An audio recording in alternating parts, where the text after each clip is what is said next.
નમસ્કાર મિત્રો, સ્વાગત છે તમારો મારી ચેનલમાં। તો આજે આપણે સવારે કે સાંજે નાસ્તા માટે એકદમ ઓછા તેલનો અને સરળતાથી બની જાય તેવો ખૂબ જ ટેસ્ટી અને હેલ્ધી નાસ્તો બનાવીને રેડી કરશું। તો વિડીયો તમને સારો લાગે તો લાઇક શેર જરૂરથી કરજો અને મારી ચેનલ પર નવા હો તો ચેનલને સબસ્ક્રાઈબ કરી દેજો। તો સૌથી પહેલાં તેના માટે આપણે અહીંયા એક કાચો બટેકાને સારી રીતે ધોઈને છોલીને લઈ લીધો છે। બટેકાને આ રીતે આપણે છૂંદું લઈશું।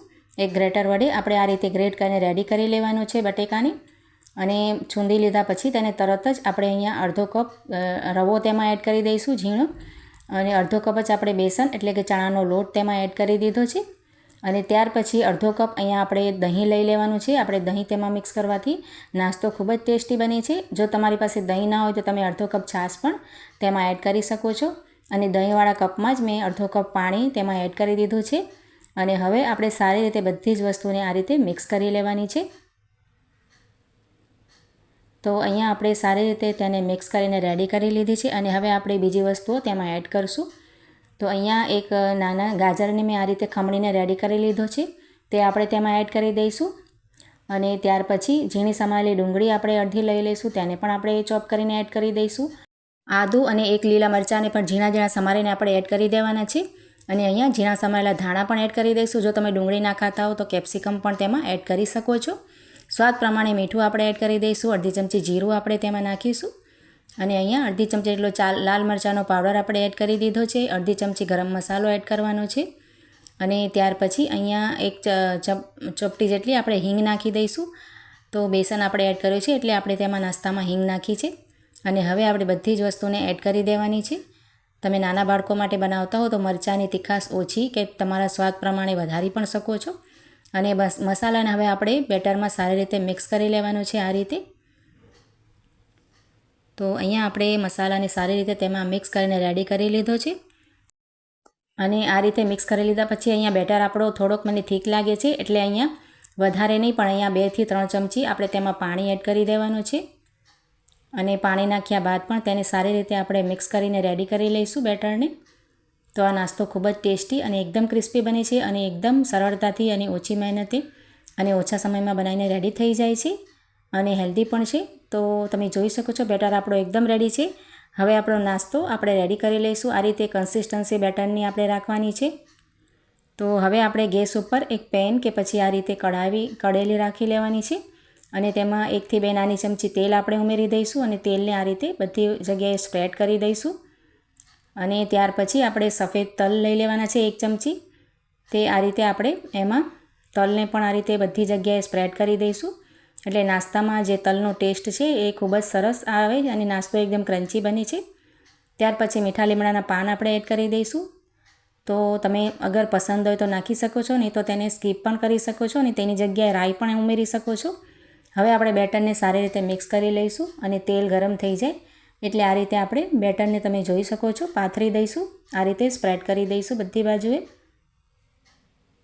તો જેટલો પણ મોટો તમારો પેન કે પછી આ રીતે કઢાઈ હોય તેમાં આપણે આ રીતે નાસ્તો રેડી કરી લઈશું।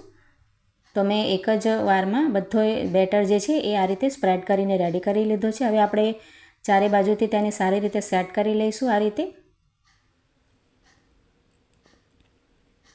અને આપણે ગેસની ફ્લેમ અહીંયા મીડિયમ રાખીશું એટલે સરસ રીતે નાસ્તો અંદરથી કૂક થઈ જાય। અને તેને 1 થી 2 મિનિટ માટે ઢાંકીને સારી રીતે તેને રાંધી લઈશું આપણે। પછી આપણે તેને ચેક કરી લેવાનો છે આ રીતે। તો એક બાજુથી તમે જોઈ શકો છો એકદમ સારી રીતે નાસ્તો આપણો શેકાઈ ગયો છે અને એકદમ કૂક થઈ ગયો છે।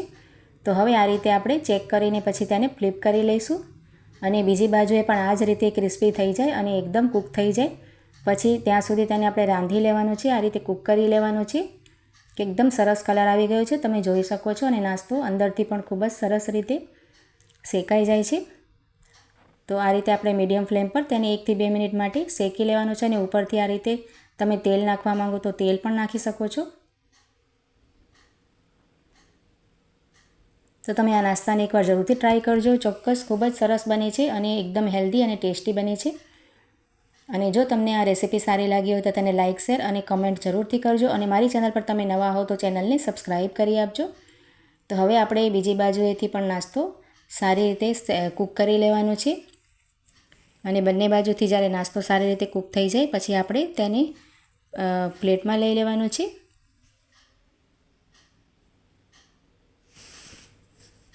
તો મિત્રો આ રીતે ઉનાળામાં આપણે સાંજ માટે એકદમ ઓછા તેલનો અને હેલ્ધી નાસ્તો બનાવીને રેડી કરી શકાય છે. ખૂબ જ સહેલાઈથી બની જાય તેવો નાસ્તો છે. તો અહીંયા બંને બાજુથી મેં નાસ્તાને સારી રીતે કૂક કરીને રેડી કરી લીધો છે. અને હવે આપણે ગેસની ફ્લેમને ઓફ કરી દઈને આ રીતે આપણે તેને પ્લેટમાં લઈ લઈશું. તમે જોઈ શકો છો એકદમ સરસ ટેક્સચર આવ્યો છે, ઉપરથી ક્રિસ્પી અને અંદરથી એકદમ સોફ્ટ નાસ્તો આપણો એકદમ રેડી છે. તો હવે આપણે આ રીતે પ્લેટમાં લઈને તેના પીસેસ કરી લઈશું. તો આ રીતે પીઝા કટર વડે કે પછી નાઇફ વડે પણ તેને આ રીતે કટ કરી શકો છો. બંને બાજુથી આપણો નાસ્તો એકદમ સારી રીતે કૂક થયો છે અને ખાવામાં એકદમ ટેસ્ટી લાગે છે. આપણે તેને દહીંમાં એડ કર્યું છે એટલે નાસ્તો એકદમ ટેસ્ટી બને છે અને ખાવામાં એકદમ સરસ લાગે છે. તો આ રીતે આપણે નાના નાના પીસેસ પણ કરી શકાય છે. તો મિત્રો કમેન્ટમાં જઈને જરૂરથી કહેજો કે તમને મારી નાસ્તાની રેસિપીસ કેવી લાગે છે.